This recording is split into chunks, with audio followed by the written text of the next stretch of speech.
بسم الله الرحمن الرحيم. أعبر عن سعادتي أنا ووفد حركة المقاومة الإسلامية حماس الذي شرف هذا اليوم بزيارة تونس العزيزة، ونحن في هذه الزيارة نحب أن نعطي رسالة عملية على تقديرنا العالي وتثميننا وشكرنا لتونس قيادة وشعبا وقوى مختلفة التي وقفت مع غزة ومع المقاومة الفلسطينية ومع شعبنا الفلسطيني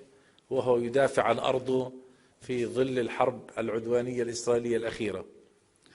وقبل قليل تشرفنا بلقاء فخامة الرئيس المنصف المرزوقي أنا وإخواني في الوفد،